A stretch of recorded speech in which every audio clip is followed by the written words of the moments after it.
So, one day, I was walking through the square, this beautiful shopping centre in Tala with my mum, when I saw this exact poster. This poster will forever be etched into my brain alongside the words, "Would you like to go and see this?"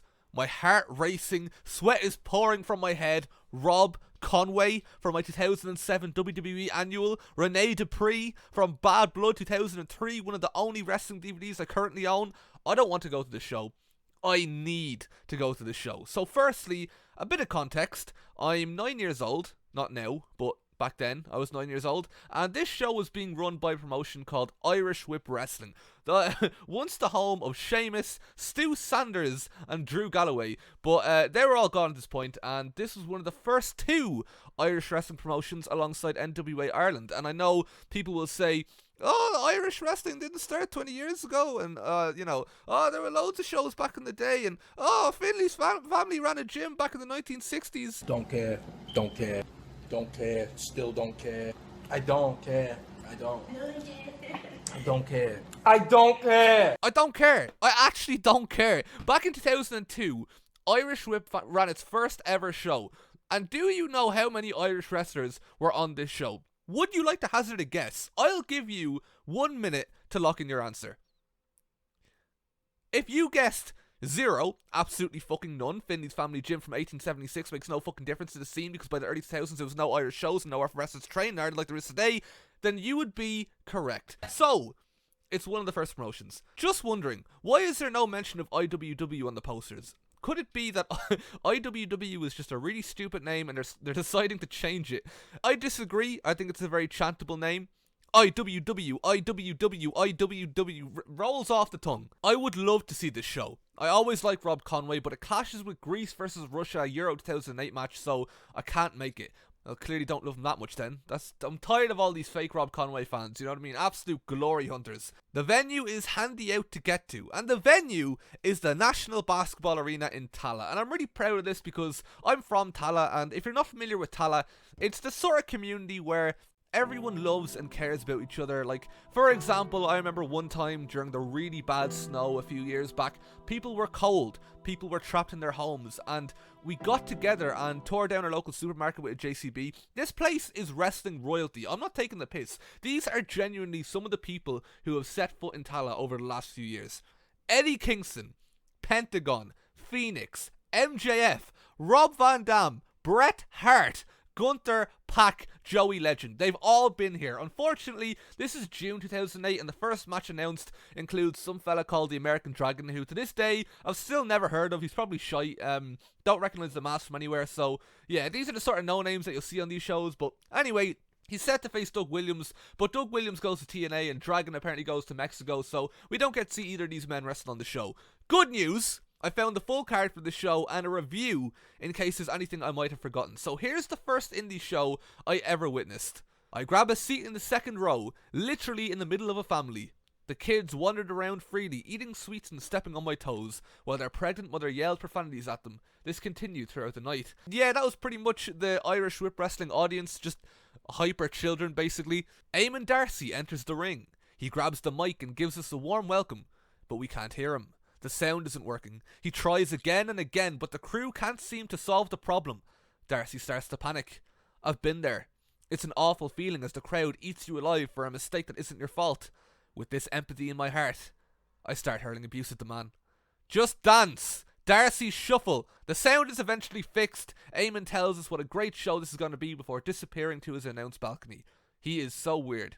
He was weird, in fairness. And here it is, the first match I ever witnessed live in person. There's L.A. Warren, who apparently was born in the square Tala. Not just Tala, but the shopping centre itself. There's Captain Rooney, whose nickname is Gun. There's the Ballymun Bruiser, who is fucking class. I actually commentated my first ever show 10 years and 1 month after this show, and who's in the main event? Exactly. This man has stood the test of time.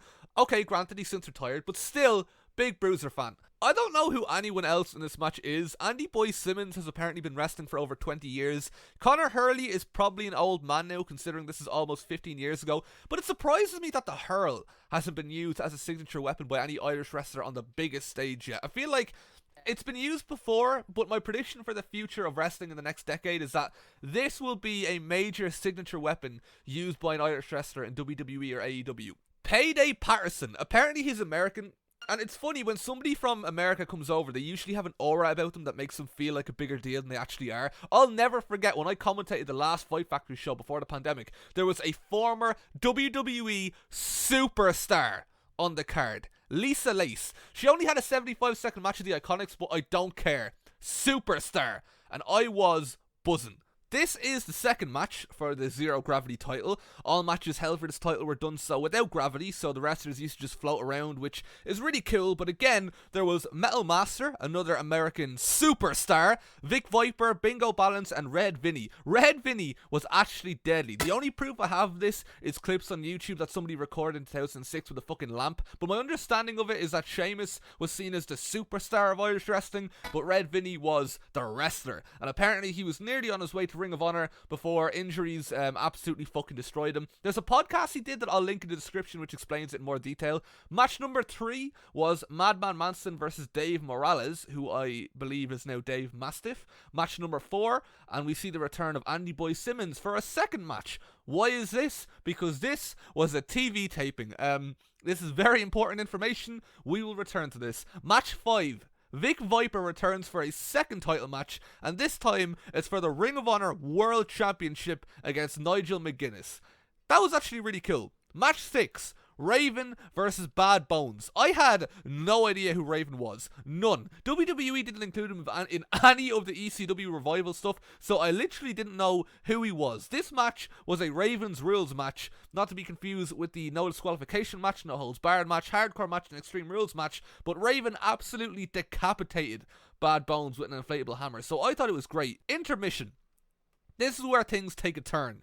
This interval was long. Really fucking long. Mandrake, Manson, and Bingo got in the ring and posed for photos with what seemed like a never-ending queue of every child in the building. I go for a stroll. With lights on, I can now see just how empty the venue is. A whole tier of seats were never opened, while a whole section on the ground was empty. Balls, Daivari, Raven, and Nigel are signing stuff at their tables for what I presume was not a reasonable price. At one point, I noticed Balls shouting at a child at the top of his voice, "I don't sign shit that isn't mine." I wander into the car park and notice whole families are leaving, apparently having had enough. After the interval ends, the show resumes. The building is noticeably more empty now. Did that interval really last long? Yes, and it was deadly. I was one of the never-ending queue of children who got a picture in the ring. Then, when I got back to my seat, the place was empty. Why was it empty? Because this was a TV taping. This promotion had a show called Buzz TV on the wrestling channel, which, if you don't know what that is, it was a TV channel that featured nothing but wrestling 24/7 from virtually everywhere bar WWE. Thankfully, I didn't have this channel as a kid, because if I did, you never would have seen me again. Cultaholic did a video explaining more about this channel if you want to watch it, but yeah, back to the show. This was a TV taping for not just one episode, not just 2, but 3 episodes, and the show was fucking long. But you know who didn't leave early? Me, and my poor mum, who had to sit through the entire show with me. But I knew that match 7 was going to be a banger. I knew it was going to be the match that I would never forget for the rest of my life. Bad Bones versus Chad Collier. I don't actually remember this match at all. Match 8. Dave Morales versus Balls Mahoney. I had no idea that Balls Mahoney was on this card. When I heard Balls Mahoney's name get called out on the microphone, I absolutely freaked out. This wasn't a surprise to anyone else. He was announced online well in advance of the show, but here's a fun little plot twist. In June of 2008, I didn't have the internet. My parents were too old to know what it was, and I was too young to give a shit. I was busy playing Driver 3 on PS2, and for some reason, that was enough for me. So I was ecstatic. The fella bladed on a kid's show for no reason. I thought it was deadly though, because I didn't know what blading was at that age. I thought that every time a wrestler bled, it was just ketchup or something like that. But yeah, this man decided to cut himself right in front of me for a Buzz TV taping and an audience of about 50 kids still there with their parents. Great match though. And now it was time for the main event of the evening. IWW Champion Mandrake versus former WWE Cruiserweight Champion Daivari. Well, that's what they called him, even though he literally never won that championship before in his life. They just assumed that nobody would bother verifying that information, and to be fair, up until 14 years later, I didn't. Anyway, here's the review of said main event. As the pair went through the motions, dozens of fans left the building in their droves. In front of me, 3 kids, one wearing a Celtic jersey and aged around 10, another wearing glasses and aged around the same, and the third, only about 5, decided to have an impromptu 3-way dance. It was far more interesting than anything going on in the ring. The tallest of the 3, the kid with glasses, played the outrageous heel, with the kid in the Celtic jersey playing the subtle tweener, while the 5-year-old was the face underdog. The action was fast and furious as the 3 battered each other with their inflatable hammers and foam fingers. Unfortunately, no one sold anything and no one got over. The dad called for a DQ when the 5-year-old started crying. I was so disappointed. I really believed in the kid, but his comeback just never came. In the ring, Mandrake hit a Michinoku driver for the win. So that was pretty much it. They had a show the following night in Cork where the ring van broke down and Nigel McGuinness had to do card tricks to keep the fans entertained until they got cancelled. But I wasn't at that one. So, a mediocre show, it has to be said, and arguably the greatest show I've ever seen in my fucking life. My mind was blown. My stomach was sick with excitement all day before this show, and it fucking exceeded all of my expectations just because it was wrestling live. This was one of the best nights of my life. I never got to see Rob Conway.